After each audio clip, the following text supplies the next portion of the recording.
Hola, soy Águeda Figueroa, soy médica, pediatra, neonatóloga y también soy mamá. Hoy vamos a hablar de una de las complicaciones más complejas que tiene el embarazo, el acretismo placentario. Aunque en realidad es poco frecuente, tenemos que entender que cuando existe este diagnóstico, las madres tienen muchísimo incertidumbre, los papás, las familias, qué es lo que está sucediendo y hay mucho miedo. Por eso hay una buena noticia con todo esto y es que hay equipos especializados en organizar y planificar estos nacimientos y este embarazo con un seguimiento y un control estricto. Hoy tenemos acá dos personas que invité a las entrevistas que son médicos especialistas que están encargados del acretismo placentario y siguen muy de cerca a estas familias y a esta mamá con esta patología. Lo tenemos a Eric Garay y a Nicolás Scavini. Ellos son tocoginecólogos que están acá con nosotros para explicarnos. Entonces, chicos, ¿cómo les va? Gracias por haber venido. Muchas gracias. Bueno, empecemos a charlar un poquito. ¿Qué es exactamente el acretismo placentario? Bueno, el acretismo placentario es una patología que está siendo cada vez un poco más frecuente en la embarazada por el hecho de que hay mayor cantidad de cesáreas iterativas, ¿sí? E innecesarias a veces. Y lo que produce es que la placenta se adhiere más fuerte, con mayor vascularización a nivel del útero, y eso impide que la placenta se pueda despegar o desprender del útero en el momento del nacimiento. Claro, entonces hay distintos tipos de acretismo. Porque sí, acá dijiste algo muy importante, una de las causas muy importantes que es las cesáreas anteriores. Exactamente. ¿Es la única causa que produce el acretismo? No. Hay más causas, ¿sí? Puede ser, bueno, las cesáreas anteriores, ¿sí? La multiparidad, pacientes mayores de 35 años, patologías o cirugías que haya tenido el útero previamente, ¿sí? La fertilización asistida. ¿Sí? Cuando el útero está como más trabajado o más manipulado, puede llegar a generar un acretismo placentario. Claro, y si nosotros tendríamos que explicarle a una mamá, lo que estamos hablando es que es una placenta que se comporta en forma normal e invade el tejido, invade el útero. Sí. Ah, perfecto. Y entonces, por eso la cesárea, que es lo que me estás contando, es que el útero queda con una cicatriz y ahí es donde se instala la placenta, ¿sí? Claro. La placenta siempre se instala en el mismo lugar, siempre es en este caso sí es en la herida. Pero, por ejemplo, si tenemos, ¿cuántos tipos de acretismo hay, por ejemplo, Nicolás? Bueno, los acretismos en general tienen que ver con esto, ¿no? Cuando la placenta se pega a la pared del útero donde hay una cicatriz previa. Esa es la principal causa. Claro. Que eso tiene que ver un poco con el azar de cuando se implanta el embarazo, donde se forma la placenta, ¿no es cierto? Y en cuanto a los tipos, de acuerdo a la invasión que va generando la placenta sobre la pared del útero, se clasifica en 3 categorías, que son ácreta, íncreta y pércreta.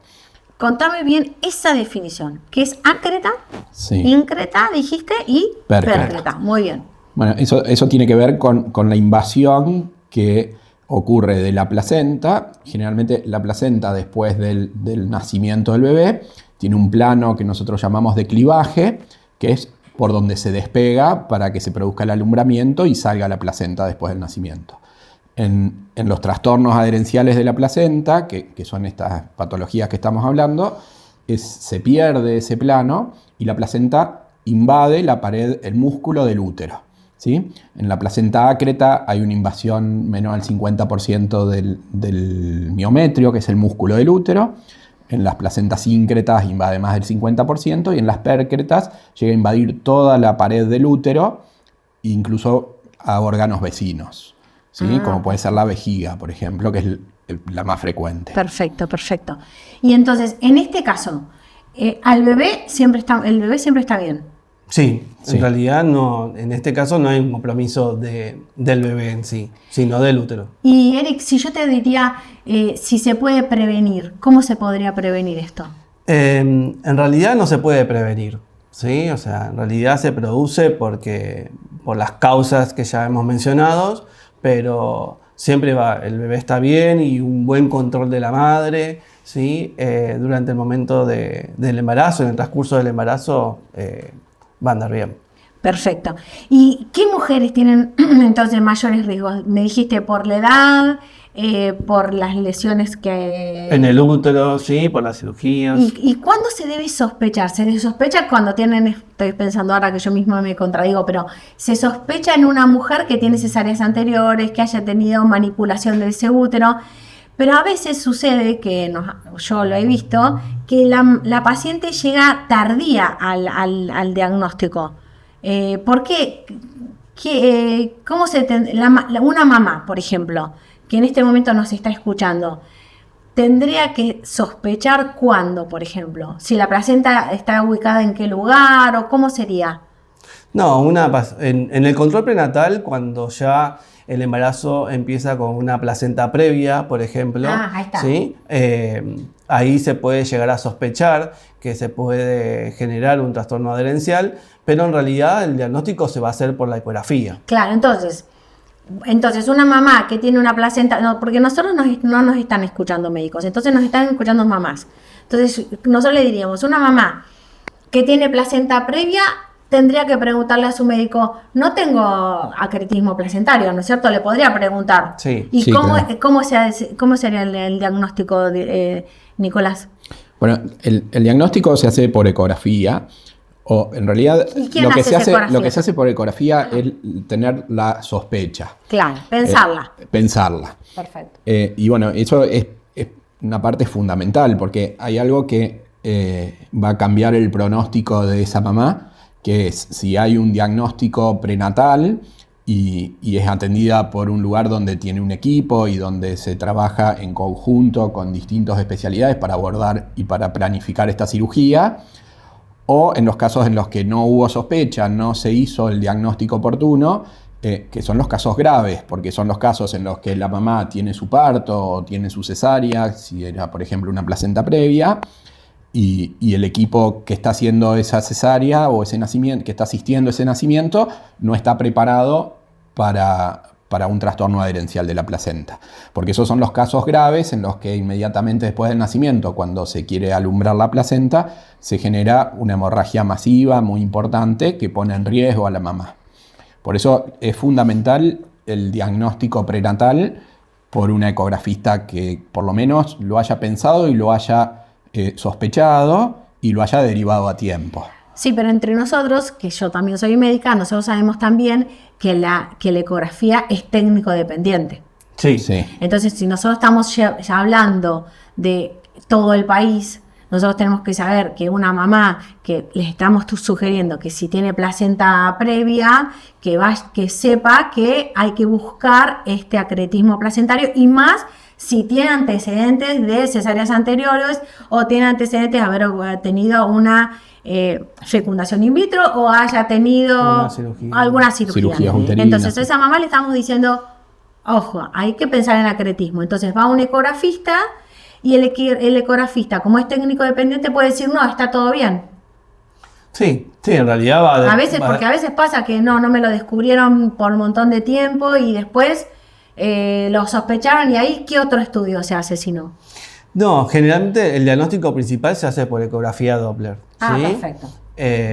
Después podemos hacer una resonancia magnética en el caso de que este acretismo sea un percretismo donde se sospecha que invade órganos vecinos, y en ese caso para una resonancia nos puede dar un poquito más de información sobre la invasión hacia otros órganos. Pero el diagnóstico principal es mediante la sospecha clínica y la ecografía Doppler. Bueno, y es muy duro el diagnóstico. Cuando le hacen el diagnóstico a esas mamás, que es durísimo, porque tienen muchísimo miedo. Lógico. Tremendo.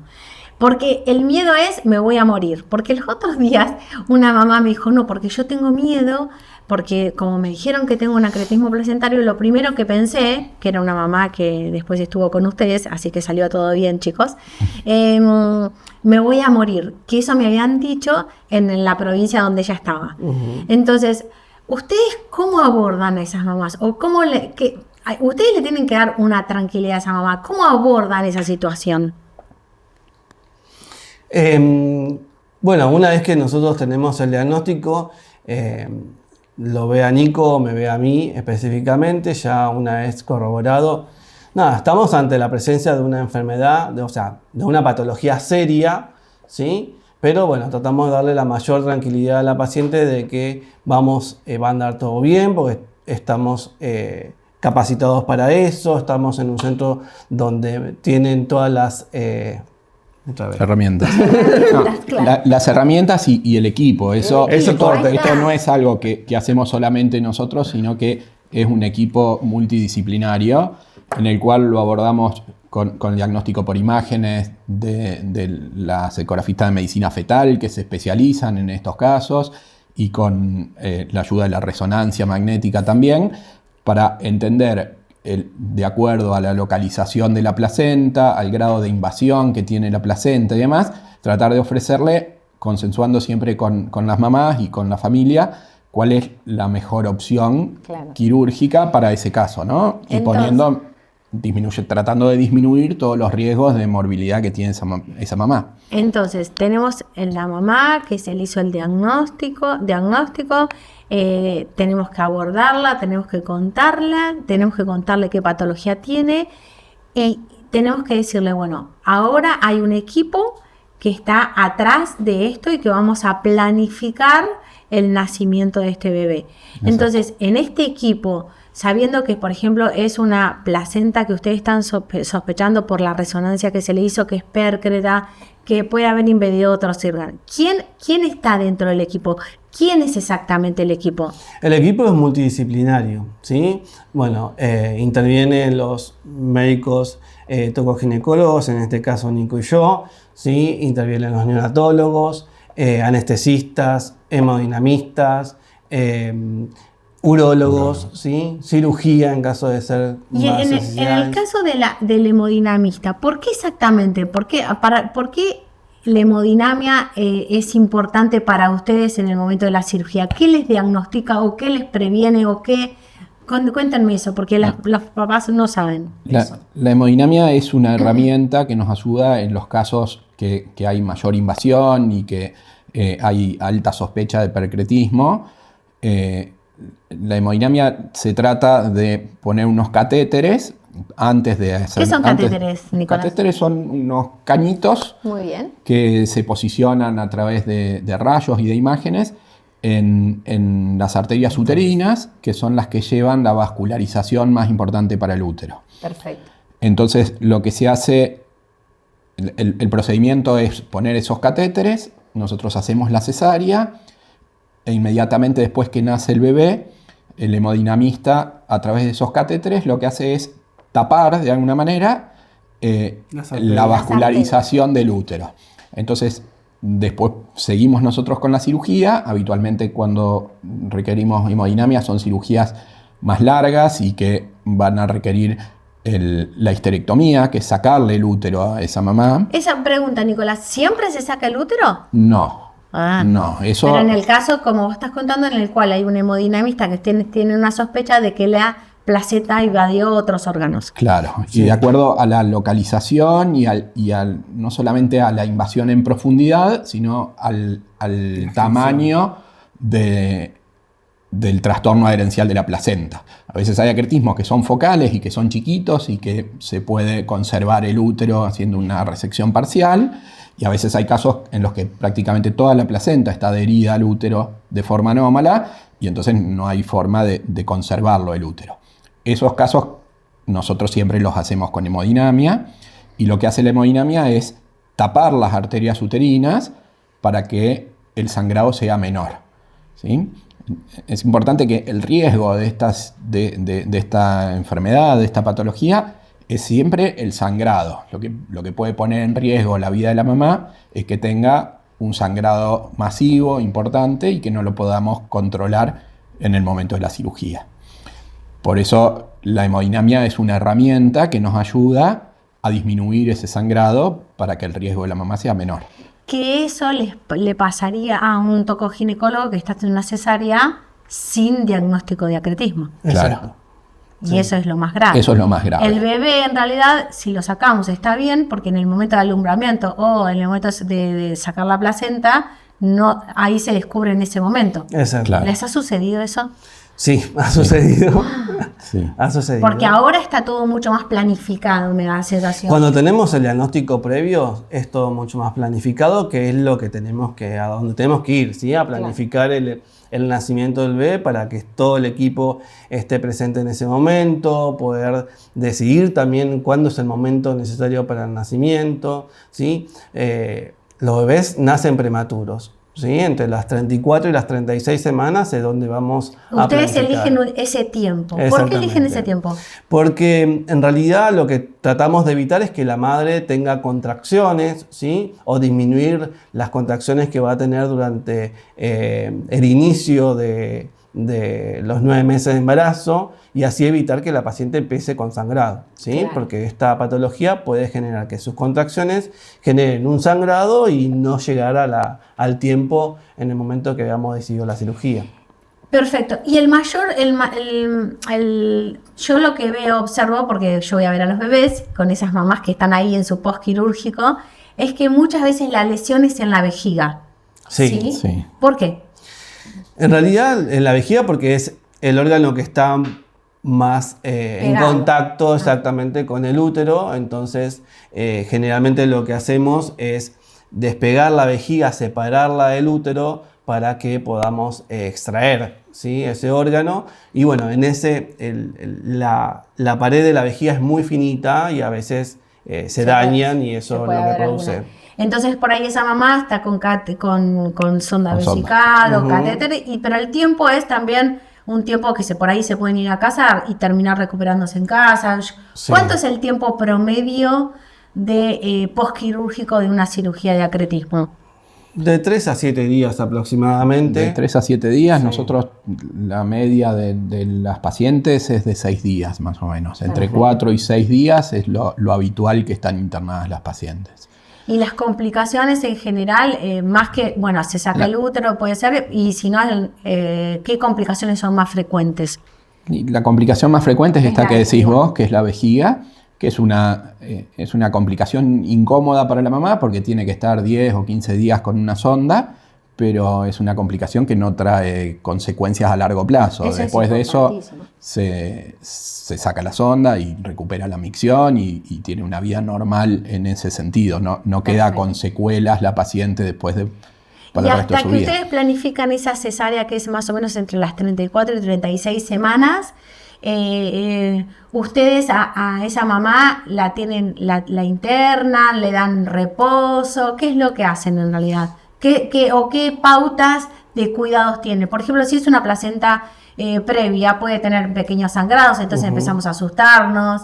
Es eso. Sí, siempre las pacientes en general las manejamos ambulatorios con un seguimiento muy estricto, las vemos muy Claro. seguido, pero habitualmente se manejan ambulatorias con muchas pautas estrictas de alarma para consultar. El sangrado es la principal por la que tienen que consultar, pero habitualmente llevan adelante su embarazo con más reposo, sin hacer esfuerzos, sin estímulos que generen contracciones. Sí.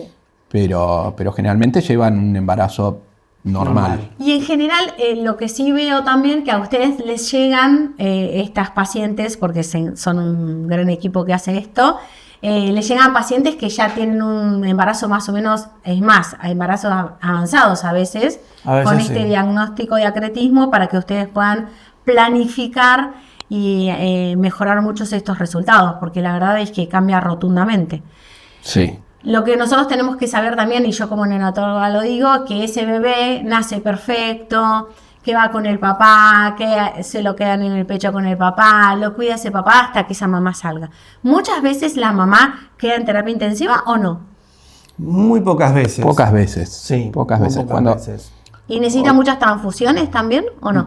Tampoco. En general, cuando la cirugía... Siempre depende mucho de qué tipo de cirugía se va a hacer y de qué grado de invasión tiene. Perfecto. Porque si bien hablamos de una patología, que es el trastorno adherencial placentario o el acretismo placentario, cada paciente y cada placenta se pega de una manera muy diferente. Claro. Entonces eso cambia mucho cómo abordamos la cirugía y la cantidad de cuánto sangra la paciente, si va a requerir o no. El arte de la sus manos y cómo demás. pensar la cirugía, ¿no? Sí, también, o sea, la planificación nos lleva a que podamos disminuir esos riesgos, ¿no? De hecho, con hemodinamia lo que tratamos de hacer es disminuir los riesgos de sangrado para así también disminuir la cantidad de transfusión que vamos a realizar. Bueno, chicos, buenísimo. Muchísimas gracias, estuvo muy bueno. La idea es enseñarles a todos que hay cosas para hacer, que no se alarmen, que uno no puede a veces no tener miedo, pero el embarazo ya de por sí es una incertidumbre, porque yo siempre le digo a las mamás que sus bebés no están en Google.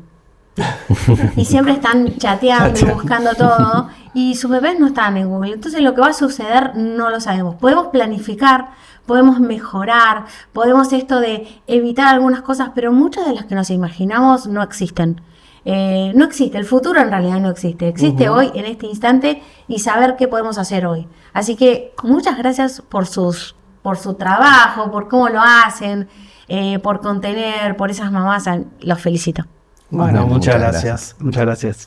Bueno, y entonces ahora vamos a hacer una cosa. Ayúdenme a suscribirse, a entrevistar a gente que les interese. Me avisan, me cuentan a quién queremos hacer alguna entrevista linda.